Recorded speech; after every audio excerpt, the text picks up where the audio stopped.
Hello everyone, this is doctor Anjali. Welcome to my YouTube channel. आज की class में हम स्टार्ट करेंगे क्लास 9th मोशन के एक्सरसाइज न्यूमेरिकल। प्रीवियस क्लास में हमने first to fifth number numerical किया था। आज की क्लास में हम स्टार्ट करेंगे न्यूमेरिकल नंबर 6 से। तो let's see the numerical. Figure 8.11 shows the distance time graph of 3 objects A B C. Study the graph and answer the following question. तो हमें इस ग्राफ के थ्रू कुछ क्वेश्चंस के आंसर देखने हैं। तो एज यू कैन सी यहाँ पे एक डिस्टेंस टाइम ग्राफ है और 3 ऑब्जेक्ट्स के लिए ग्राफ बना रखा है A B and C. Now we have to find the first question is which of 3 is travelling the fastest. ठीक है, इन तीनों में से कौन फास्ट मूव कर रहा है। तो डिस्टेंस टाइम ग्राफ के थ्रू आपको कैसे पता चलेगा कि कौन कितना फास्ट मूव कर रहा है। अगर आपसे ये पूछा जाता कि अच्छा 0.4 सेकंड में या 0.4 आवर में पार्टिकल किस पोजीशन पे है तो आप लोगों को पता चलता, बट यहाँ पे फाइंड आउट करना है कितना फास्ट है। तो यहाँ पर स्पीड या वेलोसिटी हम कैसे कैसे कैलकुलेट करते हैं स्लोप से।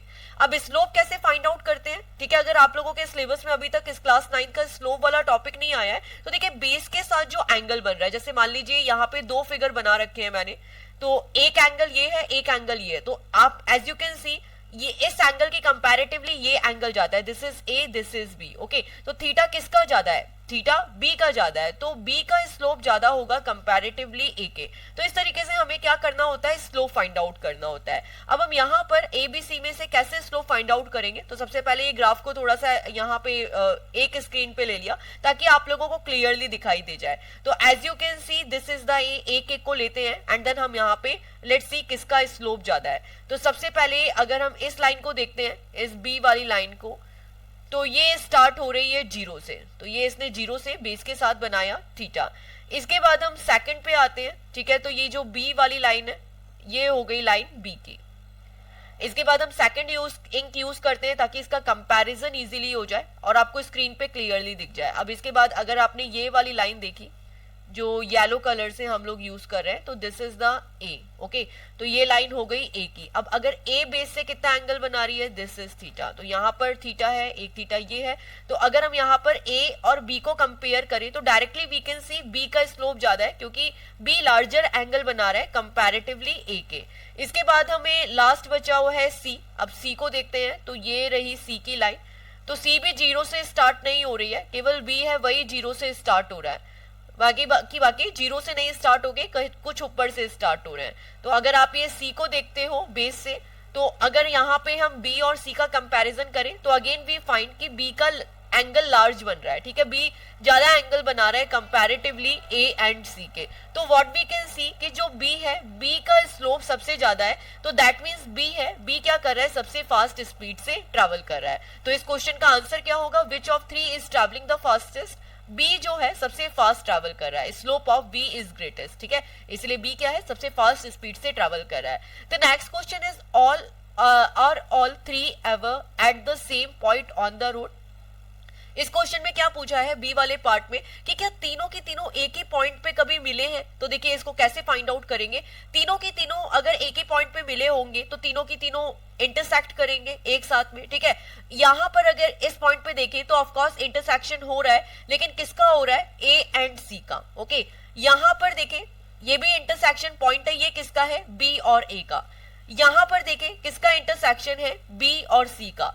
बट कहीं पे भी ए बी सी तीनों साथ में इंटरसेक्ट नहीं हो रहे, मतलब तीनों साथ में एक ही पोजीशन पे नहीं आए हैं, तो दिस इज नॉट पॉसिबल, ये यहाँ पर ऐसा नहीं हुआ है। The next question is how far as C travel when B passes A. जब बी ने ए को क्रॉस किया तब सी ने कितना ट्रैवल किया। तो हम यहाँ पर देखते हैं कि बी ने ए को कब क्रॉस किया है, तो देखिए ये लाइन बी की है, ये लाइन ए की है, तो बी ने ए को इस पॉइंट पे क्रॉस किया है। अब जब बी ने ए को क्रॉस किया है तब सी ने कितना ट्रैवल किया है, जब बी ने ए को क्रॉस किया तब सी ने कितना ट्रैवल किया है, द क्वेश्चन इज दिस। तो यहाँ पर बी ने ए को क्रॉस किया और इस टाइम पे सी ने कितना ट्रैवल किया है, तो हम ये वाली लाइन ले लेंगे। ओके, मैं एक बार इंक चेंज करती हूँ ताकि आपको क्लियरली दिखाई दे जाए। तो इस पॉइंट पे इस पॉइंट तक सी ने ट्रैवल किया है, तो इस लाइन को मैच करते हैं एंड लेट सी ने कितना ट्रैवल किया है, 8 किलोमीटर। तो दैट मीन्स जब बी ने ए को क्रॉस किया तब सी ने कितना ट्रैवल किया, 8 किलोमीटर ट्रैवल किया। ओके, बट ओवरऑल तो सी ने 8 किलोमीटर नहीं ट्रैवल किया है। कैसे? क्योंकि देखिए सी ने 8 से स्टार्ट नहीं किया है, सी ने 0 के ऊपर इस पॉइंट से स्टार्ट किया, 1 2 3 4, ये 4 वाली लाइन से स्टार्ट किया। ओके, तो एक्चुअली उसने 8 किलोमीटर तो ट्रैवल नहीं किया, बट हम यहाँ पे 4 तो नहीं लिख सकते, क्योंकि यहाँ पर जो एक एक ग्राफ है इसको देखो 4 कहीं से भी लिया है, तो हमें ये नहीं पता कि एक लाइन कितने की है ना। तो कैसे फाइंड आउट करेंगे? तो यहाँ पर देखते हैं 4 तक टोटल कितनी लाइन आ रही है, 1 2 3 4 5 6 7, तो टोटल 7 नंबर लाइन थी। 7 नंबर ऑफ लाइन को इसने क्या लिया है, 4 लिया है। तो एक नंबर लाइन कितने की हो गई, एक लाइन कितने की हो गई, जो टोटल 7 लाइन है उसको हमने क्या शो किया, 4, तो एक लाइन कितने की हो गई, 4/7 की। तो लाइन 4/7 की है, तो इसने टोटल कितना ट्रैवल किया है, 4 लाइन तक, तो ये कितना हो गया, 4 इंटू 4/7, तो कितना हुआ, 16/7 किलोमीटर। तो इनिशियली इतने कितना ट्रैवल किया, 16/7 किलोमीटर ट्रैवल किया। इसे यहाँ पर देखते हैं, एज इट इज यहीं पे सॉल्व कर रखा है हमने। हाउ फार है सी ट्रैवल व्हेन बी पासेस ए, जब बी ने ए को पास किया तो सी कहाँ पे था, 8 किलोमीटर पे था। तो यहाँ पे भी देख लेते हैं, बी ने ए को पास किया तब सी 8 किलोमीटर पे था।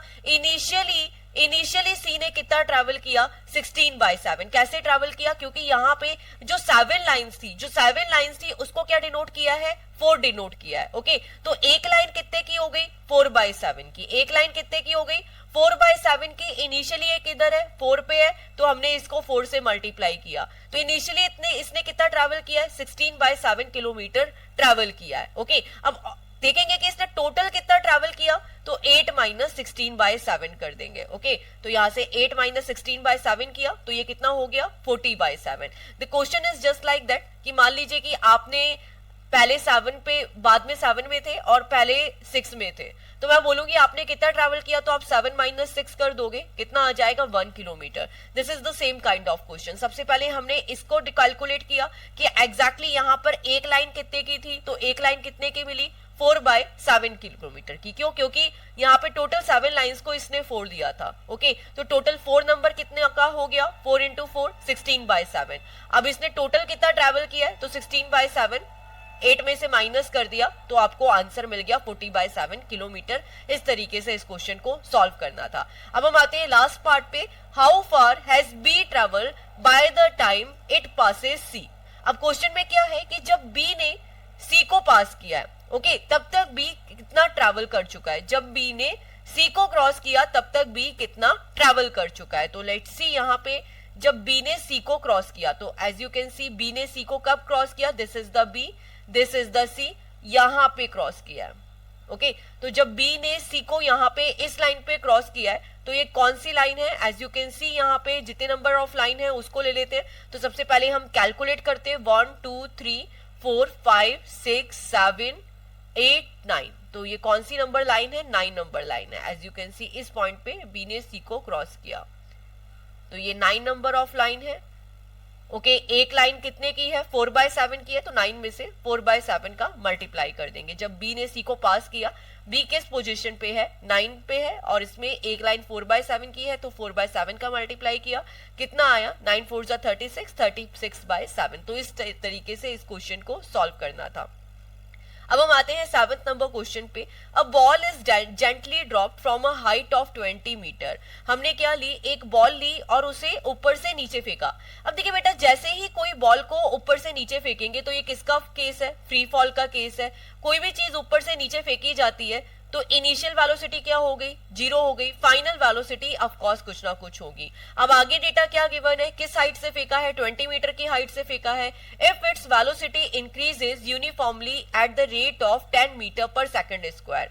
आगे क्या कर रहे हैं हम, वेलोसिटी इंक्रीज कर रहे हैं, किस रेट से, 10 मीटर पर सेकंड स्क्वायर। तो बेटा जो बच्चे नॉर्मली मिस्टेक करते हैं कि यहाँ पे वेलोसिटी इंक्रीज हो रही है तो इसे वेलोसिटी ले लेते हैं, नहीं, ये क्या है, एक्सेलरेशन है, क्योंकि क्या लिखा है, velocity increases eight the rate of. Acceleration क्या होता है, एक्सेलरेशन क्या होता है, rate of change of velocity. ठीक है, एक्सेलरेशन का फॉर्मूला यही होता है, वेलोसिटी अपॉन टाइम। टाइम को क्या बोलते हैं, rate, rate of change of velocity. But अगर भी नहीं भी समझ आता तो आप यूनिट देखो, यूनिट क्या है, मीटर पर सेकंड स्क्वायर। किसकी यूनिट है, एक्सेलरेशन की। एक्सेलरेशन कितना है, 10 metre per second square. With what velocity will it strike the ground, ये किस वेलोसिटी से जमीन पे गिरेगी, मतलब हमें फाइनल वेलोसिटी कैलकुलेट करना है। After what time will it strike the ground, इसके बाद ये किस टाइम पे ग्राउंड पे स्ट्राइक होगी, तो टाइम और वेलोसिटी दोनों को ही कैलकुलेट करना है। कौन सा फॉर्मूला यूज करें, v equal to u plus a t, not possible, time और वेलोसिटी दोनों ही नहीं है। The second one is s equal to u t plus half a t square, let's see इसको सॉल्व कर सकते हैं, तो एक्सेलरेशन है बट टाइम नहीं है, तो यहां से भी कुछ होगा नहीं, तो हम क्या करते हैं, थर्ड फॉर्मूला यूज करते हैं। ओके, तो यहां पर अगर आप देखेंगे तो 2 टाइम हो जाएगा, तो थोड़ा सा कैलकुलेशन भी काफी कॉम्प्लिकेटेड हो जाएगी टाइम को सॉल्व करने के लिए।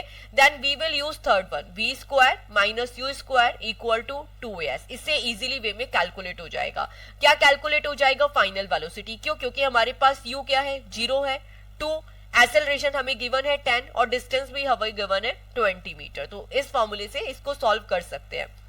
हमने फॉर्मूला लिया v square minus u square equal to 2as, u की वैल्यू पुटअप करी 0, तो यहाँ पे हो गया v square equal to a की वैल्यू पुटअप करी 10, s की वैल्यू पुटअप करी 20, तो v स्क्वायर कितना हुआ 400 मीटर पर सेकेंड, v कितना हो गया 20 मीटर पर सेकेंड, क्योंकि v स्क्वायर कितना है 400 है, v कितना हो जाएगा अंडर रूट 400, तो 2 2 जा 4 एंड ये एक 0 आ गया, तो वेलोसिटी कितनी आई 20 मीटर पर सेकेंड। अब हमारे पास यहाँ पे क्या आ गई, फाइनल वेलोसिटी भी आ गई।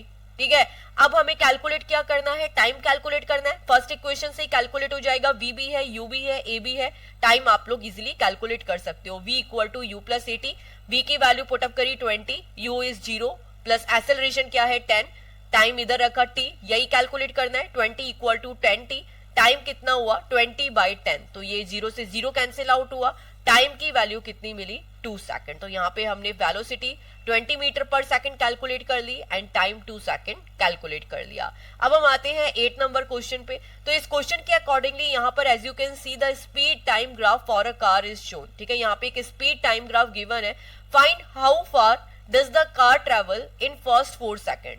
क्वेश्चन में ये पूछा है कि जो 4 सेकंड है स्टार्टिंग में, इसने कार ने कितना ट्रैवल किया, इसमें कार ने कितना ट्रैवल किया। तो हम एक्चुअली क्या करते हैं, यहाँ पे देखो स्पीड और टाइम का ग्राफ गिवन है, हमें क्या कैलकुलेट करनी है डिस्टेंस। तो ये हमने थ्योरी पार्ट में अच्छे से सीखा है कि अगर आपको डिस्टेंस कैलकुलेट करनी है और आपके पास स्पीड टाइम ग्राफ है, तो हम क्या करते हैं, इसका एरिया निकाल लेते हैं। किसका निकालेंगे, एरिया ऑफ स्पीड टाइम का। ठीक है, तो इससे क्या कैलकुलेट हो जाएगी, आपका डिस्टेंस कैलकुलेट हो जाएगा। ओके, अब ये एरिया कैसे निकालें, ट्राइंगल और रेक्टेंगल होता है तो हम इजी वे में निकाल लेते हैं, बट यहाँ पे ट्राइंगल नहीं है, but we will consider as a triangle. Okay, तो हम यहाँ पे एरिया का फॉर्मूला लेंगे, ट्राइंगल का ही फॉर्मूला लेंगे because it look like a triangle. तो ट्राइंगल का फॉर्मूला क्या होता है, हाफ बेस इनटू हाइट। अगर हम यहाँ पर इसका बेस देखें तो कितना है 4 है, हाइट कितनी है 6 है, तो हाफ 4 इंटू 6, 4 ये कैंसिल आउट हुआ, 2 2 जा 4 एंड यहाँ पे 6 2 जा 12, तो हमें यहाँ पे कितना डिस्टेंस मिला 12 मीटर डिस्टेंस मिला। तो now we can find by the graph किसने कितना ट्रैवल किया है, 12 मीटर ट्रैवल किया है। ओके, अब हम आते हैं नेक्स्ट क्वेश्चन पे, which part of the graph represents uniform motion of the car. Car के किस पार्ट से यू कैन फाइंड कि यहाँ पे यूनिफॉर्म मोशन हो रहा है। तो as you can see uniform motion का मतलब क्या है, कांस्टेंट चल रहा है। तो अगर यहां तक देखें तो यहाँ तो कुछ ना कुछ वेरिएशन हो रहे हैं, बट अगर इस पार्ट पे देखें, अगर हम इस ये लाइन देखें, इस लाइन से तो ये वाला पार्ट बिल्कुल स्ट्रेट है, ये वाला पार्ट स्ट्रेट है। अब ये लाइन किस पार्ट पे आ रही है, ये आ रही है 6 सेकंड से। तो 6 सेकंड से हमें कौन सा ग्राफ मिल रहा है, यूनिफॉर्म मोशन का कार ग्राफ मिल रहा है। तो ये वाला जो पार्ट है ये यूनिफॉर्म मोशन का केस है, और 6 सेकंड से लेके ये जो सेकंड है यहाँ तक हमें क्या मिल रहा है, यूनिफॉर्म मोशन मिल रहा है। ओके, अब हम आते हैं 9th क्वेश्चन पे, state which of the following situation are possible and give an example for each of this. Okay, an object with a constant acceleration but with 0 velocity. Okay, तो अगर हम यहाँ पर ऐसा कौन सा ऑब्जेक्ट है, ठीक है, हमको ये फाइंड आउट करना है कि कौन सी सिचुएशन राइट है या नहीं है। तो एक ऑब्जेक्ट है जिसका एक्सेलरेशन तो कांस्टेंट है बट वेलोसिटी 0 है, ऐसा कौन सा केस है, दिमाग लगाइए थोड़ा सा। तो देखिए, जब भी कोई चीज आप नीचे से ऊपर फेंकते हो, जब भी कोई चीज आप नीचे से ऊपर फेंकोगे तो उसकी फाइनल वेलोसिटी क्या हो जाती है, 0 हो जाती है। किसी आपने वेलोसिटी से फेंका, उसकी वेलोसिटी क्या हो गई, 0 हो गई, बट जी की वैल्यू क्या रहती है, कांस्टेंट ही रहती है ना, 9.8 मीटर पर सेकंड। ठीक है, तो जैसे ही आपने कोई बॉल को ऊपर फेंका, या कोई भी एग्जांपल लेते हो, हमें तो एक एग्जांपल ही लेना है, आप बॉल का लो, स्टोन का लो, लेकिन नीचे से ऊपर फेंका जाएगा, उस केस में क्या होता है, वेलोसिटी जीरो हो जाती है, फाइनल वेलोसिटी, और एक्सेलरेशन क्या हो जाता है, जीरो हो जाता है। ओके, अब यहाँ पर बी और सी क्वेश्चन देखते हैं, दोनों का सेम आंसर है। An object moving with acceleration but with uniform speed, and the third one is an object moving in the certain direction with acceleration in the perpendicular direction. Okay, तो देखिए दोनों question को ही समझते हैं, दोनों का answer यही है कि अगर कोई भी बॉडी सर्कुलर ट्रैक में मूव कर रही है, अगर कोई भी बॉडी सर्कुलर ट्रैक में मूव करती है तो एग्जैक्टली क्या होता है, उसके पास एक्सेलरेशन तो होता है बट यूनिफॉर्म स्पीड होती है, उसकी स्पीड क्या होती है, कांस्टेंट होती है। अगर ये एक सर्कुलर मोशन है, इसके पास एक्सेलरेशन होगा, एक्सेलरेशन कुछ ना कुछ चेंज होगा, इसकी वेलोसिटी वेरिएबल होगी, बट स्पीड क्या रहेगी, कांस्टेंट रहेगी। स्पीड क्या रहेगी, कांस्टेंट रहेगी। अगर ये कार किस स्पीड से ट्रैवल कर रही है, सेम स्पीड से, इसका अगर मोशन क्या है, यूनिफॉर्म है। ओके, तो नाउ यू कैन सी अगर कोई भी बॉडी सर्कुलर ट्रैक में मूव कर रही है यूनिफॉर्म मोशन से, तो इसके पास एक्सेलरेशन है, वेलोसिटी है, वेरिएबल है, बट स्पीड क्या है, कांस्टेंट है। एंड थर्ड वन के अंदर भी यही पूछा था, an object moving in a certain direction with an acceleration in a perpendicular direction. तो देखिए जब भी कोई बॉडी का सर्कुलर पाथ होता है तो ये एक्सेलरेशन है, ये किधर लग रहा है, सेंटर पे लग रहा है। एक्सेलरेशन किधर लग रहा है, सेंटर पे लग रहा है, और वेलोसिटी क्या लग रही है, इसकी परपेंडिकुलर डायरेक्शन में लग रही है। तो एक्सेलरेशन एंड वेलोसिटी दोनों की दोनों क्या हो जाते हैं, परपेंडिकुलर हो जाते हैं। तो ये हुआ हमारे थर्ड क्वेश्चन का आंसर। आते हैं लास्ट क्वेश्चन पे, an artificial satellite is moving in a circular orbit. क्या गिवन है, एक सैटेलाइट है जो सर्कुलर ऑर्बिट में मूव कर रही है, जिसकी रेडियस कितनी है, 42250 kilometre. Calculate its speed if it takes 24 hours to revolve around the earth। अब हमें क्या कैलकुलेट करना है, स्पीड कैलकुलेट करनी है। टाइम कितना लग रहा है, 24 आवर्स का टाइम लग रहा है। तो वेलोसिटी का फॉर्मूला क्या होता है, डिस्टेंस अपॉन टाइम। अब guys we know very well, होता क्या है सर्कुलर पाथ में हम कितना ट्रैवल करते हैं, 2 पाई आर। एक सर्कल का सरकमफेरेंस कितना होता है, 2 पाई आर। सरकमफेरेंस का मतलब ही क्या है कि कोई बॉडी सर्कुलर पाथ में कितना ट्रैवल कर रही है। तो what we will take the distance is 2 pi r. Time कितना गिवन है, 24 आवर। तो हम यहाँ पे इसको किलोमीटर आवर में ही ले रहे हैं, मीटर पर सेकंड में सॉल्व नहीं कर रहे हैं। तो 2 pi R is our distance, time is T. 2 pi की वैल्यू पुटअप करी 3.14, हमें रेडियस गिवन है कितनी है, 42250। यहाँ पे टाइम की वैल्यू कितनी है, 24 आवर्स पुटअप किया। इसके बाद आप कैंसिल आउट करोगे, इसे सॉल्व करोगे, then you will get 11065.4 kilometre per hour. तो आज की क्लास में हम लोगों ने रिमेनिंग न्यूमेरिकल किए मोशन चैप्टर के। Now the motion chapter has completely finished. मिलते हैं नेक्स्ट लेक्चर पे नेक्स्ट वीडियो के साथ। Thanks for watching and please click to subscribe. Bye all.